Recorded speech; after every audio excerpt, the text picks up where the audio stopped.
How about welcome to anatomy for today? How does that sound? Different. We'll try new introductions every day. Oh, We're going to start today with the pectoral girdle. We're going to look at kind of your chest area, arms, upper arms, shoulder. So muscles that move the pectoral girdle or the pectoral cage. The chest and shoulder muscles are going to move your scapula bone. So if you want to, rotate that up a little bit. Major muscles, ones that you should know, trapezius, I will definitely have on the test. Pectoralis major, pectoralis minor, serratus anterior possibly. Rhomboids, if you've talked about rhomboids, if you've ever taken a weightlifting class. Levitator scapulae lifts the scapula, but those two probably won't be on your test. As far as labeling goes, and I focus on the superficial muscles that are further outward. So trapezius is a large upper back muscle. This one you should know. Deltoids, your deltoids, lift your arm up, very important. Latissimus dorsi. These three you should know for test purposes. Deeper muscles, so these are located underneath. Probably won't have you labeled these. But to go, you can kind of see levitator scapulae, it's going to contract and lift up your scapula. That's where the name comes from. Supraspinatus, that sits right into that little fossa of your scapula. And then a lot of these smaller muscles. Rhomboids is a group of muscles. The rhomboid major would be the largest one, sits right here, and it's going to help to lift your scapula too. So a lot of these muscles that move your back, or the upper part of your back, sit underneath these three large muscles. Switching around to the front. So here are things I expect you to know. Trapezius does come up towards the front also. Sternocleidomastoid we already talked about. Pectoralis major is your large pectoral muscle. Men, a lot of time you can see that muscle. Here, it's, remember, contraction. So when you work your pecs, you're going to do something that brings your arms forward because you're going to contract forward. Deltoid is going to squeeze and lift up, so your deltoid is going to lift your arm. Linea alba is just a line that runs straight down the center. External obliques run sideways. So if you watch any videos, they'll say we're going to work our abs, we're going to work our obliques. Obliques run sideways. So when they contract, you're going to be doing some twisting motion of the waist. So yes, no, yes. Yes, you should know. Let me rephrase that. Yes, yes, yes, yes, yes, yes. Not so much. Yes, yes, yes. What was the yes, yes, yes? Over here, your abs. Rectus abdominis, internal obliques, and transverse abdominis. So pectoralis minor is a much smaller muscle that sits underneath your pectoralis major. As far as your abs, you basically you do have this sheath that lays on top. So when we dissect the cats, it's kind of a whitish color. And right underneath that, everybody has a six-pack. I have a six-pack rectus abdominis. It's just whether it shows or not. So when you see someone that has a six-pack, it's the rectus abdominis that you actually see on that person. It runs up and down, so when you do crunches, that's the muscle that you work, and you a lot of times will feel it right in here. Then I have my external obliques. Like I said, they run sideways. They're on the outside. Then underneath, this is my external that's been cut. Then I have my internal obliques that kind of run the opposite. So these run this way, internal runs this way, and transverse goes pretty much straight to the side. So your abs actually have layers of muscle. External, internal, and transverse.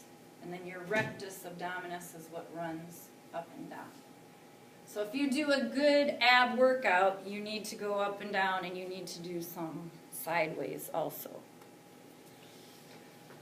Tables, like usual, they're in your book. You can read through them. I'm not going to read through all of those, but these deal with the pectoral girdle. Arms, muscles that move the arms. A lot of times they're going to connect somewhere to your pectoral girdle, your ribs, your vertebrae, and very important because they make your arms very movable, circles and up and down. Two things, flexors, extensors. Flex means to make the angle smaller. Extend, you're going to make it bigger. So coracobrachialis and pectoralis major. Extensors, teres major, latissimus dorsi. I'll give some hints when we get to pictures again. Abductors. Abductors go away from your body. Adductors bring them to your body. So abductors, supraspinatus, and the deltoid. The deltoid's going to bring your arm away. Rotators that are going to move your arms sideways. Subscapularis, infraspinatus, and teres minor. I will not hold you accountable for labeling all of these, but I want you to see, notice how I'm just talking about the shoulder right now, and it does all sorts of movements for your arm. So most of these are smaller ones. The deltoid I'm going to stick with for you knowing. Triceps is going to be down here, you should know. Teres major, teres minor, I probably won't have you label those, but you should know that they're involved with arm movement. Top part of your arm, deltoid, and then I have my biceps sits on top, and brachialis sits underneath your biceps. So on this picture, deltoid, biceps, brachialis would be the main three. Here again, table. I'm not going to read through all of that. Forearm. So if I'm looking at the forearm, a lot of these muscles are going to have to be around my humerus to cause this to move. So arise from the humerus, possibly the pectoral girdle, and then they're going to attach to either my radius or my ulna. Flexors are going to lift. Extensor, the main one is your triceps. Rotators, here again, we don't delve real far into the rotators, but supinator, pronator teres, and pronator quadratus. So, here, looking at this picture, biceps, brachialis, you should know those two. And then these main muscles actually are going to, I'm on the flexing side, yep, we're going to flex basically my hand. So notice the first one, extensor carpi radialis. I'm going to find thumb side because that's my radius. Extensor because it's on the top. Flexor, or extensor carpi radialis. Right next to that is going to be my brachioradialis, which is the largest muscle that you feel in your arm. So brachioradialis is a good indicator muscle. Large muscle, bottom arm. Next to that, I have my flexor carpi radialis, palmaris longus, and then flexor carpi ulnaris. So those are the four that I expect you to know at the bottom.